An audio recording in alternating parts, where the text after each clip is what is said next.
if everybody had an ocean across the USA, then everybody'd be surfing like California. You'd see them wearing their baggies, Warachi sandals too. Bonjour Monsieur Tournant. Bonjour Monsieur Lémergie. Ah, vous êtes là depuis 4 heures du matin. Et tous les jours, William. Ah oui. Ouais. C'est un bout de Moi, je suis temps, pas au alors. reportage, hein, sinon. Ah, hein. C'est la grasse mat quand on est en reportage, vous savez. On se lève pas à 4 heures. C'est la Coupe de France encore là. C'est la Coupe de France et le dernier qualifié, c'est Lille, qui jouait à Bergerac, club de CFA, ce sont les amateurs. Et ben, les Lillois ont lutté, mais ils ont gagné. Je vous propose de regarder les buts hier soir sur la pelouse de Bergerac, justement, ce club de CFA, 4e division. Lille, 15e de Ligue 1, c'est logiquement imposé, mais a laborieusement fait ce match. Les amateurs de Dordogne ont fait longtemps douter les pros du Nord. Lopez ouvre le score pour les Lillois à la 70e minute. Les Périgourdins égalisent dans le temps additionnel, donc on est toute fin de match par Camille Soko de la tête. Ça fait un partout. On se dirige vers les prolongations, mais à la toute dernière seconde, l'attaquant portugais du LOSC, Eder, offre la victoire à Lille, 2-1.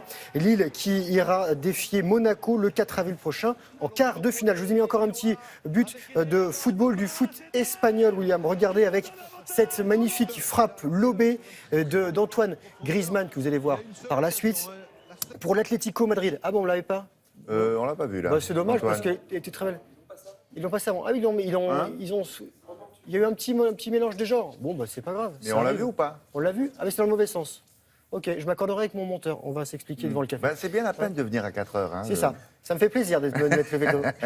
En revanche, on a du tennis. Peut-être dans le bon ordre cette fois-ci. Dans le bon ordre. Ouais. Avec la balle qui va dans le bon sens. Ah, ça, je sais pas. Ça, on va le vérifier. vérifier à l'image. Ça se passe Allez. à Dubaï avec Gaël, mon fils, Je vois. qui, regardez, qui est craqué en quart de finale. Bien oui, c'est lui. Hein. Oui, c'est lui. On est d'accord. Hein. Voilà, c'est le tournoi Alors ça, c'est Emirati. bien Gaël, oui, Le bon. Français 12e mondial a été battu par Fernando Verdasco, Aïe, aïe, 35e. aïe, aïe, aïe. Le score 6-3, 7-5. L'Espagnol qui n'avait jamais battu mon fils en 3 confrontations.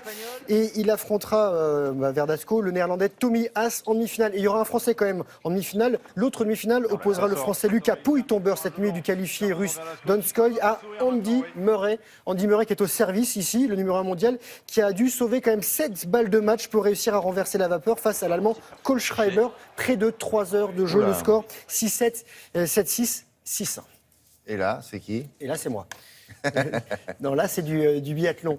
On a du biathlon avec une Française sur un podium à Pyeongchang, c'est en Corée. Regardez cette jeune fille, elle s'appelle Anaïs Chevalier, elle est donc à droite de votre écran. C'est la 3e marche du podium du sprint sur la piste qui accueillera les JO en février l'an prochain. L'Iséroise termine à 41 secondes de la grande gagnante, de la grande leader et celle qui avait battu tout le monde au championnat du monde, l'Allemande Delmeyer. Pour finir, vous savez que le Vendée Globe est terminé, ou quasiment terminé. Le grand vainqueur, le recordman Armel Leclerc est arrivé le 19 janvier, mais la course n'est pas tout à fait terminée. Lui, c'est l'avant-dernier, le néerlandais Peter Rema, et qui a pris la 17e et avant-dernière place hier soir, 116 jours de course, soit 42 jours de plus que le premier. Et il en reste quand même un, William, on va le saluer. Il s'appelle Sébastien Destremo, il est français, il est au sud des îles Canaries, à 3100 km de Oula, l'arrivée. il y a pas beaucoup de vent, Non, hein. et surtout il manque de nourriture parce qu'une partie de son stock a été inondée, donc il tente de pêcher. Apparemment, c'est pas très concluant. Hein. Ça, c'était un pas petit terrible. poisson volant. Et ce qui est bien, c'est que ce garçon avec qui j'ai eu la chance de naviguer garde le sourire en toutes circonstances. Et il est attendu entre lundi et mercredi prochain. Et bien sûr, on le suivra jusqu'au bout. Il n'y a pas une boîte de sardines qui Ah, traîne. lui, il n'y en a plus, il n'y a plus Il n'y rien. a plus rien. Il n'y a plus rien. Bon, merci beaucoup.